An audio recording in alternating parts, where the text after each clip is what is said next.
그런 마커스 찬양 중에 그런 가사가 있습니다. 매 순간 나에게 요구하시는 작은 믿음들, 그곳에 날 향한 계획 섭리가 있다네. 이런 찬양이 있습니다. 하나님은 매 순간 우리에게 작은 믿음들을 요구하시는 것 같습니다. 아주 일상적인 삶에서 기쁨, 또 감사, 관용, 이런 모든 부분에서 우리에게 작은 믿음들을 요구하시고, 또 기도하는 것에 있어서도 그 믿음들이 필요합니다. 먼저 첫 줄을 보면 주님 안에서 항상 기뻐하십시오. 다시 말합니다. 기뻐하십시오. 이 구절이 있어요. 자, 기뻐한다고 할 때 쉽게 떠오르는 게 뭡니까, 여러분? 기뻐한다. 미소, 웃음, 즐거움, 이런 단어들일 수 있죠. 어떤 우리의 감정이나 느낌과 관계된 것들일 수 있습니다.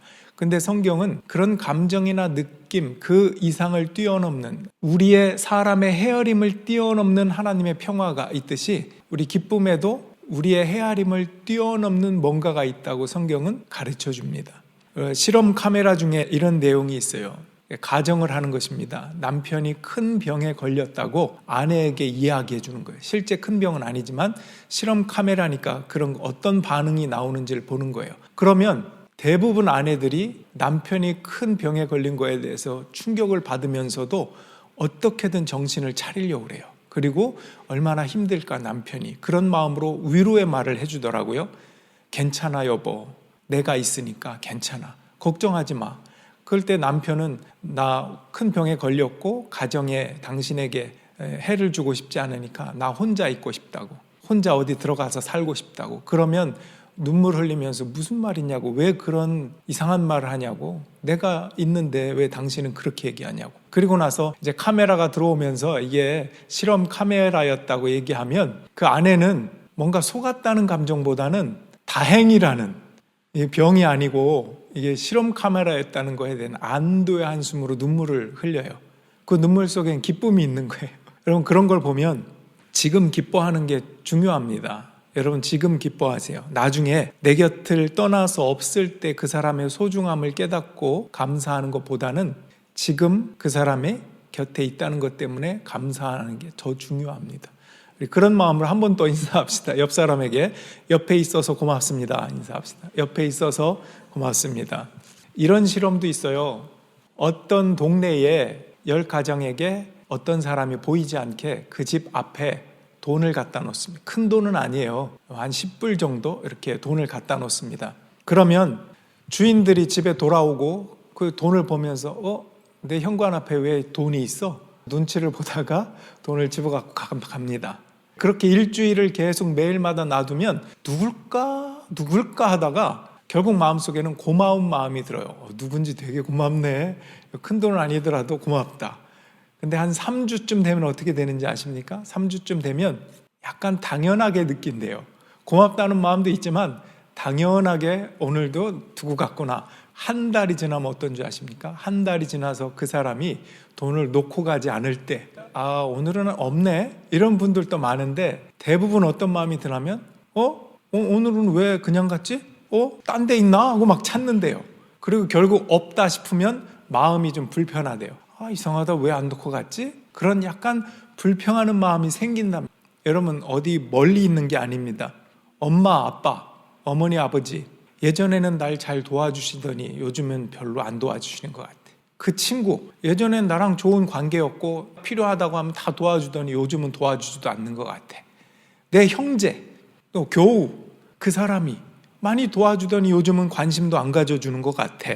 도대체 전에 도와주었던 것에 대한 기쁨과 감사는 어디 있어요? 지금 내게 필요한 도움을 주지 않는 것 같다라고 하는 그런 느낌과 감정 때문에 불편해지는, 그러니까 우리가 잃어버린 기쁨들을 찾을 필요가 있다는 거예요. 성경은 지금 네가 느끼기에 좋은 것을 기쁨이라고만 하지 않고 믿음으로 한번 생각해봐라. 네가 얼마나 고맙고 기쁘고 감사한 조건과 환경 가운데 있는지, 그것까지를 포함하는 것을 기쁨이라고 성경은 가르쳐 줍니다. 두 번째는 관용이죠. 여기 보니까 두 번째 줄에 여러분의 관용을 모든 사람에게 알리십시오. 주님께서 가까이 오셨습니다. 걸음마하는 아기들이 자주 걸려 넘어지고 우는 이유가 있어요. 그냥 직진하려고, 앞에 테이블이 있으면 그걸 비껴서 돌아서 가야 된다는 생각을 못하고 직진으로 가기만 하다 보니까 부딪히고 넘어지고 깨지고 아파고 우는 거예요. 우리 신앙에 있어서도 근본주의 신앙이라는 게 있습니다. 근본주의 신앙은 앞에 뭐가 있어, 테이블이 있어? 그러면 밟고 지나가 버리는 거예요. 벽이 있어? 직진으로만 가야 되기 때문에 벽을 뚫어버리는 거예요. 내 앞에 누군가 막고 있어? 그럼 그 사람을 때려 눕혀가지고 치우고 그냥 가는 거예요. 직진으로만 가겠다는 것이 근본주의 신앙이에요. 그래서 어느 종교나 근본주의자들 하면 막 테러하고 폭탄으로 어떻게든 직진으로 가는 거예요. 근데 관용이라는 건 뭐냐? 길이 아니면 길 따라 돌아가겠다는 거예요. 누구를 기다려주기도 하는 거예요. 테이블이 있으면 살짝 옆으로 지나가는 거예요. 인내하는 거예요. 그 사람의 형편을 기다리고 봐주는 것, 이런 것들이 관용이에요. 내 뜻대로만 안 된다고 해서 그 사람을 쳐버리는, 이것이 아니고 관용을 모든 사람에게 알게 하라, 크리스찬이라면 이렇게 말씀하시는 거거든요. 관용, 여기에도 작은 믿음이 필요해요. 매 순간 우리에게 요구되는 작은 믿음들이 있는데 관용이라고 하는 부분에서도 그렇다고 하는 것입니다. 때론 기다리면서 넓어지고 깊어지는 훈련이 관용이다. 자, 세 번째는 우리가 너무나 잘 아는 말씀인데요. 아무것도 뭐라고 돼 있죠? 염려하지 말고 모든 일에 오직 기도와 간구로 하고 여러분이 바라는 것을 감사하는 마음으로 하나님께 아뢰십시오. 그리하면 사람의 헤아림을 뛰어넘는 하나님의 평화가 여러분의 마음과 생각을 그리스도의 예수 안에서 지켜줄 것입니다. 조금 이상한 부분이 있어요. 보통 상식적이라면 하나님께 아뢰라 그리하면 이루어 주리라, 이게 정상이잖아요. 이게 보통 우리가 갖는 자연스러운 마음인데 뭐라고 하냐면 사람의 헤아림을 뛰어넘는 하나님의 평화가 여러분의 마음과 생각을 그리스도 예수 안에서 지켜줄 거래요. 누가 지켜달라고 그랬냐고요. 이루어달라고, 응답해달라고 그랬지. 사도 바울은 우리 마음도 모르고 그냥 지켜준다고. 근데 가만히 생각해보면 어쩌면 저게 더 큰 기도의 근본적인 응답인가 하는 생각을 좀 갖게 돼요. 그래서 여기에도 믿음이 필요해요. 우리의 마음과 생각을 지켜준다는 것은 요즘 말로 하면 너희의 멘탈을 지켜줄게, 이런 뜻이라고 볼 수 있겠죠. 마음과 생각 속에 얼마나 허황된 것들이 있는지 몰라요. 때로는 허무한 것도 많고요. 거기에서 우리를 지켜주신대요. 그리고 기도하다 보면 내 마음과 생각 속에 정말 내 그 욕심과 이기심들이 가득하구나 하는 것을 깨닫게 하는 것도 기도의 응답이거든요. 그러면서 내 안을 비우고 성령님이 나를 채워주셔서 하나님의 평화가 깃들길 원하는 것, 이 자체가 기도의 응답일 수 있다는 것입니다. 여러분, 사돈이 땅을 사면 배가 안 아파야 돼요. 좋아야 되는 겁니다. 친구가 잘 되면 좋아야 되는 거예요. 형제가 잘 되면 좋아야 되는 거예요. 누구 교우가 어떤 집사님이 잘 됐다 그러면 좋아해야 하는 것입니다. 만약에 좋아하지 않는다 그러면 문제는 어디에 있는 거예요? 나한테 있는 거예요. 내 멘탈이 안 좋은 거예요. 이게 내 마음과 생각이 뭔가 삐뚤어져 있는 부분입니다. 그래서 멘탈을 지켜야 돼요. 그것은 하나님의 평화가 우리의 마음과 생각을 지켜주실 때, 어떤 하나의 디테일한 구체적인 기도의 제목거리 하나, 둘, 셋, 넷 이런 것보다 더 근본적이고 중요한 것이 하나님의 평화가 내 마음 가운데 깃들어 있어서 멘탈을 지켜주시는 것이 아닐까, 이런 마음이 드는 것입니다. 여러분, 이 말씀은 무엇으로 시작했냐면 염려하지 말라는 것으로 시작됐어요. 누가 그러더라고요. 염려는 그것이 일어나기를 비는 기도래요. 그러니까 염려도 기도래요. 여러분, 염려에 기도하고 싶어요? 감사에 기도하고 싶어요? 오늘 본문에 보니까 감사함으로 기도하라. 감사함을 가지고 하는 기도는 하나님께 초점이 있기 때문에 이것이 믿음의 기도입니다. 만약 이것저것 염려하는 내용을 들어달라, 이것저것에 초점이 있다면 언제까지나 우리의 기도는 반복됩니다. 왜냐하면 염려했던 그 내용을 응답해 주셨다 하더라도 또 다른 염려가 찾아오니까 문제의 색깔만 다르고 계속 그것만 갖고 기도하게 돼 있어요. 그러면 염려가 떠나지가 않습니다. 염려의 내용만 바뀔 뿐 염려거리는 언제나 찾아오기 때문에, 그래서 더 근본적인 기도는 뭐라고 하냐? 저기 있습니다. 사람의 헤아림을 뛰어넘는 하나님의 평화가 여러분의 마음과 생각을 그리스도의 예수 안에서 지켜줄 것입니다. 아마 사도 바울이 그걸 알았던 것 같아요. 그래서 구하라, 그러면 다 이루어지리라 하기보다는 너희 마음과 생각을 지켜줄 거야, 라고 표현한 것 같습니다. 우리 조금 더 말씀을 확장하는 의미에서 에베소서 3장 12절을 보면 이런 말씀이 있어요. 우리는 그리스도를 뭐 함으로써? 믿음으로써. 그분 안에서 확신을 가지고 담대하게 하나님께 나아갑니다. 다시 한번 눈여겨보세요. 우리는 그리스도를 믿음으로써입니까? 그리스도에 대한 느낌으로써입니까? 믿음으로써예요. 그러니까 우리의 느낌으로써 담대하게 나가는 게 아니고 믿음으로써 담대하게 나간다. 느낌과 감정은 좋은 때가 많아요. 우리가 기뻐할 때는 진짜 감정까지도 필링까지도 기뻐하고, 우울하고 슬플 때는 눈물 나면서 감정까지도 슬프고, 그렇지 않습니까? 정직합니다. 우리의 느낌과 감정은. 그런데 언제나 정직하지는 않아요. 때로는 감정과 느낌에 사로잡히기 시작하면 거짓된 것에 휩쓸릴 수가 있습니다. 뭔가 불길한 느낌이 한번 들어오면 계속 불길해져요. 여러분 그런 경험 있어요?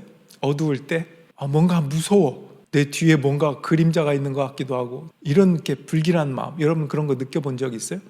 그러니까 이런 감정이 우리를 속일 때가 있습니다. 그런 면에서 이 에베소 3장 말씀은 무엇으로 담대하라고 하냐면 예수 그리스도를 믿음으로써 담대하는 거다, 이렇게 가르쳐 준다는 것입니다. 내 느낌과 내 체험보다 예수님께 초점을 두는 믿음이 중요합니다.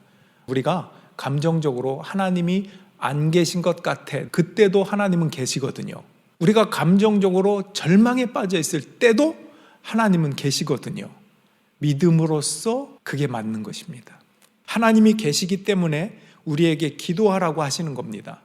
기도하라고 하는 말 자체가 하나님이 계시다는 것을 전제하는 거예요. 기도해야 복 받는 게 아니라 기도 자체가 복이라는 것을 아는 작은 믿음들을 우리가 기도의 영역에서도 가질 필요가 있습니다. 오늘 말씀을 정리하면 우리가 매 순간에 작은 믿음들이 필요한 영역들이 기뻐한다라고 하는 부분, 관용한다고 하는 부분, 감사하는 부분, 기도하는 부분, 모든 부분에 있어서 우리의 헤아림을 뛰어넘는 하나님의 은혜와 평강이 우리의 멘탈, 마음과 생각을 지켜주십니다. 믿음 안에서 기뻐하고, 믿음 안에서 기도하고, 믿음 안에서 감사를 발견하는 거예요. 그죠? 지금 내 순간 느낌으로 판단하면 저 사람 전에는 나한테 잘해주더니 지금은, 이런 서운한 감정만 남는 거예요. 그러니까 이 우리의 감사와 기쁨과 기도와 관용, 이 모든 것들은 믿음 안에서. 그렇지.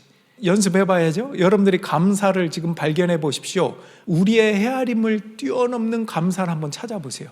지금 숨 쉬고 있는 거 감사하고 있는 사람 있나요? 누군가 내 옆에 건강하게 있다는 것도 감사한 거거든요. 굉장히. 특별히 우리 어린 자녀들을 생각하면 자녀들이 태어났을 때 손가락 10개 있나 발가락 10개 있나 확인해 봤죠? 그때 그것만으로도 얼마나 감사했어요. 근데 지금은 어때요? 그 이상으로 얘 왜 이럴까? 이러지 않습니까? 그러지 말고 기쁨을 주었던 그 아이, 발가락이 그냥 붙어 있다는 것만으로도 기쁨을 줬던 그 아이인데 그 모습으로 다시 바라볼 수 있도록 나를 지켜주십시오.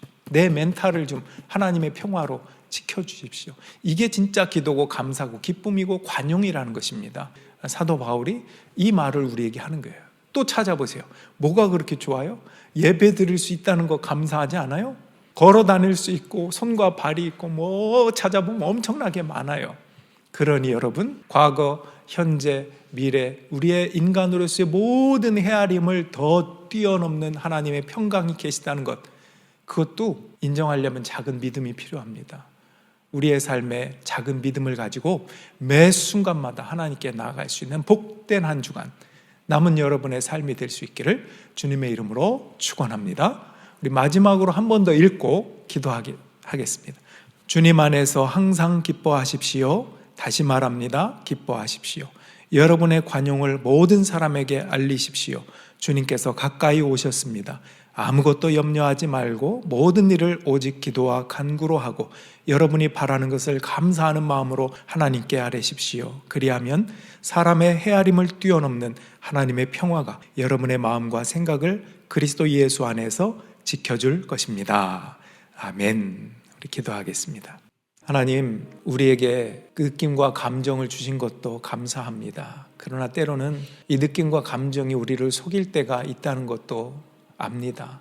그러할 때 우리는 믿음으로 예수님을 바라볼 수 있어야 하고 믿음으로 형제와 부모와 자녀를 바라볼 수 있어야 된다는 것을 배웠습니다. 우리의 관용, 우리의 기쁨, 우리의 감사, 우리의 기도, 이 모든 것들을 염려하지 않고 하나님을 붙잡고 바라보는 믿음 가운데 행할 수 있도록 작은 믿음들을 우리의 매 순간에 허락하여 주시옵소서. 하나님의 마음을 붙들고 한 주간을 살아가기 원합니다. 때로 넘어질 때에도 작은 믿음으로 하나님을 다시 바라보게 하시고, 때로 어렵고 힘들 때에도 믿음 가운데 새로운 힘을 주시고 진정한 응답을 주시는 주님 안에 살게 하여 주시옵소서. 예수 그리스도의 이름 받들어 기도하옵나이다. 아멘.